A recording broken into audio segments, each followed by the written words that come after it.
des ondes Vocast. Retour à l'Actu Radio. Dans quelques jours va commencer la fête de la radio. Ça se passe les 6 et 7 juin un peu partout en France.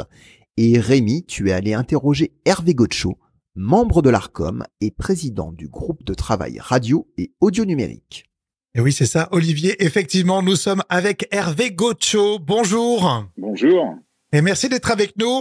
Donc, la fête de la radio, c'est les jeudis 6 et vendredi 7 juin. On a très vite pris l'habitude, d'ailleurs. On l'a en tête au mois de juin de cette fête de la radio. On s'en parle dans les couloirs des stations et entre passionnés. Quelle est la teneur, quelle est l'ambiance à quelques jours de l'événement ?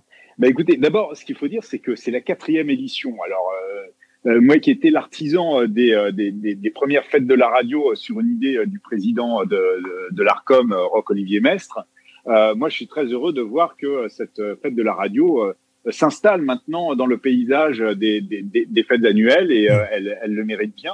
Donc c'est vraiment une grande satisfaction. L'autre grande satisfaction, c'est que les radios se sont véritablement au fil des ans emparées de cette fête et prennent de nombreuses initiatives, portent elles-mêmes la fête de la radio. Et donc, je suis très content de ce moment qu'on s'apprête à vivre. J'en veux pour preuve le fait qu'il va y avoir cette année encore plein d'animations et d'opérations spéciales à l'occasion de cette fête. On nous fait remonter déjà des concerts, très nombreuses journées portes ouvertes, des émissions spéciales, des jeux concours. Donc voilà, il va se passer plein de choses et le principe vraiment de la fête de la radio, c'est de célébrer la radio et ses auditeurs, le plaisir quotidien qu'on a d'écouter ce média qui, il faut le rappeler, est le média préféré des Français. Et on en est fiers en plus. Vous parliez des portes ouvertes. J'ai l'impression que cette année, on s'est un petit peu organisé. Par exemple, je regardais Alouette à l'image des journées du patrimoine, ouvre les portes, visite des studios, rencontre avec les auditeurs.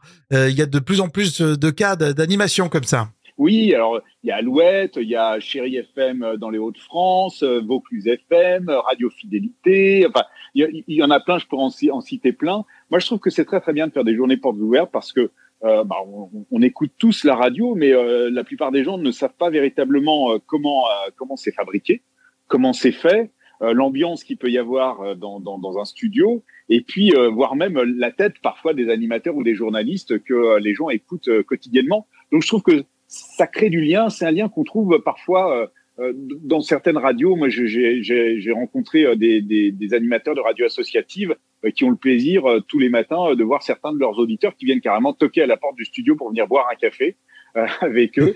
Et donc c'est bien de faire ces journées portes ouvertes pour créer ce lien et pour montrer que la radio, c'est vraiment un média de l'intime entre les gens qui écoutent la radio chez eux ou dans leur voiture ou en mobilité, parfois sur smartphone, et puis ceux qui font la radio et qui sont là aussi dans l'intimité d'un studio où ils parlent véritablement à des auditeurs qui sont très incarnés dans leur tête. Le milieu de la radio a les défauts de ses qualités, on va dire. C'est vrai qu'on aime bien improviser, faire les choses comme ça, comme on le sent. Est-ce que justement, toutes les radios vous font remonter les actions qu'ils font sur le terrain, via le site internet notamment qui est dédié à ça ?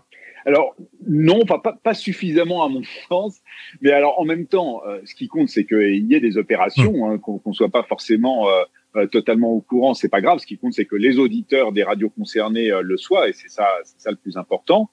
Et puis, ma foi, oui, il faut se rappeler quand même qu'il y a plus de 1000 radios en France. Et il y en a, alors il y a les très grosses que tout le monde connaît, et puis il y a des radios plus confidentielles, plus petites, mais qui jouent un rôle extrêmement important parfois dans des bassins de population où il y a peu d'offres radiophoniques, qui sont véritablement en prise avec leurs auditeurs et qui donc vont pas forcément faire remonter ce qu'elles vont faire pour la fête de la radio, mais qui en revanche vont vraiment bien occuper le terrain, sur leur territoire. On pourrait parler un petit peu aussi des copains d'autres médias, je pense à la télévision qui aime bien faire des sujets pendant la fête de la radio et qui souvent s'intéressent aux radios généralistes, un petit peu moins au musical et encore moins aux radios en province. Comment on pourrait faire bouger les lignes un petit peu naturellement comme ça ? Alors, ce qui est vrai, c'est que souvent les télévisions d'abord le monde de la télévision et le monde de la radio, je suis bien placé pour le savoir, pour avoir fait moi-même 30 ans de télévision. C'est quand même pas tout à fait le même univers. La télévision, c'est souvent des gros médias, même d'ailleurs les télés locales, qui souvent disposent de moyens parce que ça coûte cher de faire de la télévision. Alors que les radios, on a des radios qui sont de véritables artisans, parfois même des artistes pour arriver à mettre des choses à l'antenne tous les jours et 24 heures sur 24. Donc c'est des milieux qui se parlent, mais on comprend que pour ce qui concerne les grandes chaînes de télévision, qui ont souvent d'ailleurs des radios dans le même groupe qu'elles, elles se tournent plutôt vers des grandes radios. Alors voilà, on pourrait dire que c'est un manque d'imagination. C'est peut-être juste tout simplement parce que elles n'ont pas forcément le contact. Mais c'est vrai que ce serait bien effectivement de mettre en valeur, peut-être encore plus cette année que les autres années, les radios qui animent, on va dire, la totalité du territoire. Je pense d'ailleurs également spécifiquement aux radios qui sont dans les territoires ultramarins et qui occupent une place extrêmement importante dans le paysage. Et qui sont extrêmement écoutés. D'ailleurs, les auditeurs sont vraiment présents à l'écoute et auprès des équipes. Donc, cette fête de la radio, c'est un moyen assez génial pour communiquer avec les auditeurs. C'est aussi l'occasion de vous avoir au téléphone et de parler un peu du travail de terrain qui est fait tout au long de l'année par les radios associatives, notamment par des ateliers quand elles se déplacent dans les écoles. C'est toujours expliquer le média radio, leur présenter un peu la magie de ce qu'on fait. Oui, tout à fait. Il y a beaucoup de radios et notamment, effectivement, particulièrement des radios associatives qui s'impliquent dans les milieux scolaires pour faire de l'éducation aux médias, qui est un sujet qui est très important et que nous partageons du côté de l'Arcom avec les médias sur la nécessité absolue dans un monde qui est le monde médiatique que nous connaissons, qui est constitué de médias traditionnels qui font très bien leur travail, mais aussi des réseaux sociaux qui parfois charrient un certain nombre d'informations qui peuvent être vraies ou pas, et voire parfois même hélas de la haine en ligne. Donc il est important évidemment de veiller à ce que les médias traditionnels puissent continuer à bien faire leur travail pour que les gens soient bien informés, mais aussi aujourd'hui que les gens sachent finalement comment s'informer. Ce qui ne veut pas dire ne pas aller sur les réseaux sociaux, c'est très bien les réseaux sociaux, mais sache les prendre pour ce que c'est et aie cette capacité de savoir où trouver de l'information fiable pour pouvoir se forger une opinion.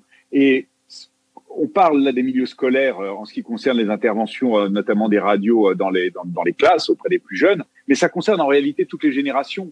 Je pense que tout le monde aujourd'hui est susceptible de s'intéresser aux meilleurs moyens de s'informer. On va avoir des élections européennes qui sont très importantes dans quelques jours.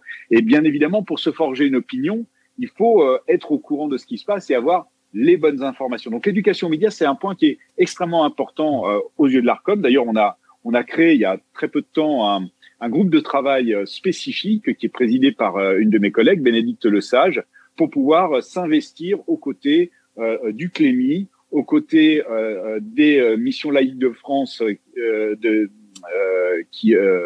MLF Monde, qui rejoint d'ailleurs la fête de la radio, et auprès de tous ceux qui sont concernés par l'éducation aux médias, pour accompagner ce mouvement qui est extrêmement important à nos yeux.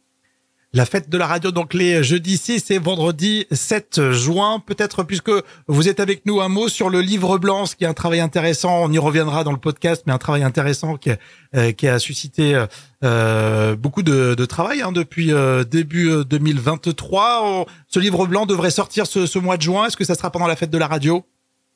Alors, ce sera juste après.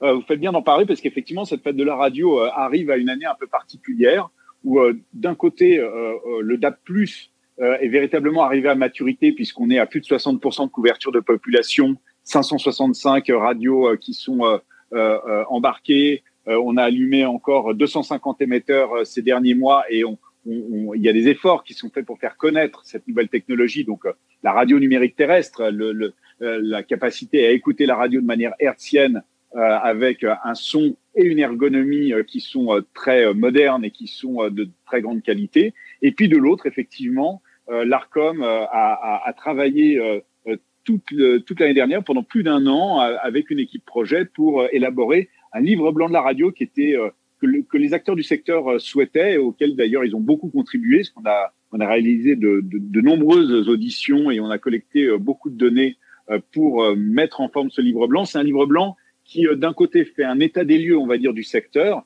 une sorte d'instantané de la radio aujourd'hui, et la projette, on va dire, dans un avenir à 10 ans, dans un environnement numérique qui est le sien et concurrentiel qui est le sien aujourd'hui, et en y apportant un certain nombre de recommandations, de préconisations qui concernent les acteurs du secteur, qui concernent les pouvoirs publics, dont notamment évidemment le régulateur, l'Arcom. Donc le livre blanc, ça va être un moment qui va être très important pour le secteur de la radio, et nous le présenterons le 18 juin à l'occasion des Assises de la radio. Le 18 juin, c'est parfait, on a noté. Merci en tout cas, et puis on se souhaite à tous une bonne fête de la radio. Merci à vous et bonne fête aussi. Merci, au revoir. Des ondes Vocast.